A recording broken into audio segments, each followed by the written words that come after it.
Welcome to Module 3 of the Rapid Economic Justification workshop. This module reflects Section 3 of the REJ guidebook. In this module, we will review the 6th step to complete an REJ.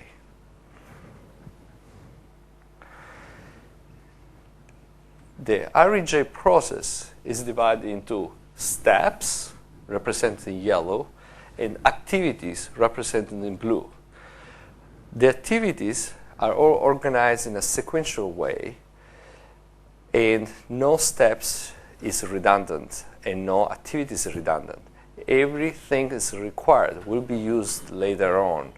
Of course, it's your decision to put on hold certain content, certain data, and come back to that.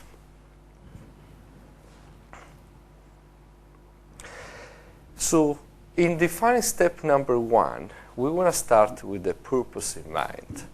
So, the purpose of the business assessment is understand the organization business dynamics. Dynamics means we want to understand what is the movement, where is the organization trying to go. Is it trying to go from Paris to Rome? Then let me help you go to Rome, Mr. Customer. The next is ensure the IT initiative is aligned with business goals. That kind of conversation, the one I'm about to present in REJ, the discovery helps also achieve alignment. The final deliverable of this step is something called the Business Assessment Roadmap. It's a 7-column table that goes through the list of the stakeholder, the very critical success factors, the key performance indicator, how we measure success, what are the strategies to achieve success, and how big is the gap, the current and the desired state. In the end, we will list the activities, project, processes that are already being planned to change within the organizational plan. And in the end, this table will concisely represent a snapshot of the dynamic of the organization, what the organization is trying to achieve this fiscal year.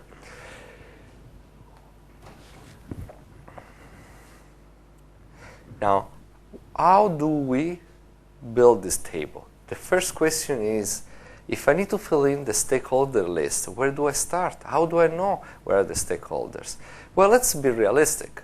Every time a consultant or Microsoft representative is called into an opportunity, is because there was some marketing event, some promotion, or some previous conversation that creates an hypothesis for an opportunity. In general, the hypothesis comes into the Microsoft world as a technology hypothesis. These customers has very old technology in office and workflow area, and we assume that there is a lot of value that can be achieved. We just don't know where, we don't know how. So sometimes it's as little as this. Sometimes the opportunities are more qualified, and for example, we've been told that in addition to have a clarity on the enabling technology that as an opportunity, we have a pain that is clearly addressed by this technology. For example, moving from a paper-based process to paperless process, and from security management on paper or electronic security into situation like better contract management, a faster time to market. Those are scenarios that hopefully are aligned with the critical success factor of the organization. So the first 3 columns of the hypothesis table generally are data provided to you when you first arrive into this customer engagement. The other part is what you need to do as a REJ practitioner.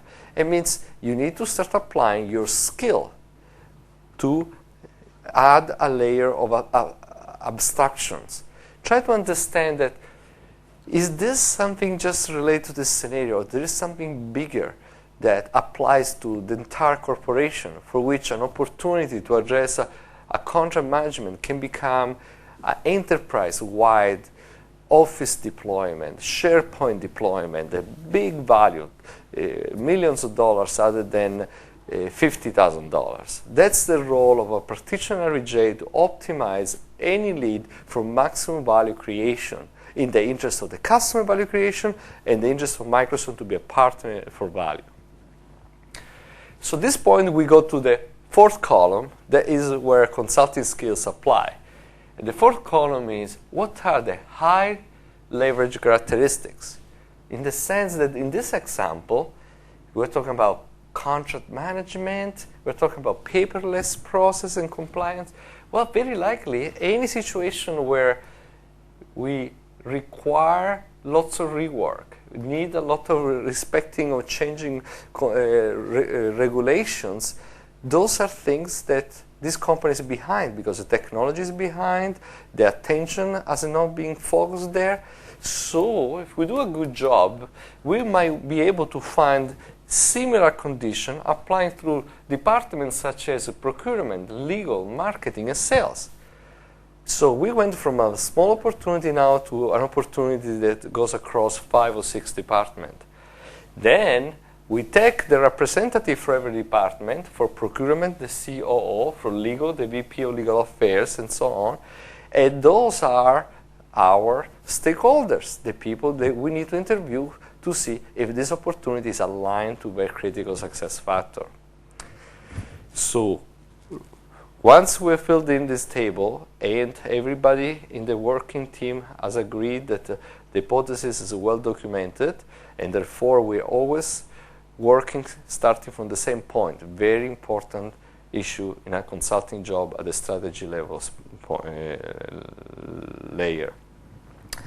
Then we go to task 2, that is prepare to verify alignment between benefit hypothesis and stakeholder interest. The way we do this is we take this table and we take the information from the stakeholder column and we use this to populate this column. Then we take the information coming from the benefits and we populate the critical success factor.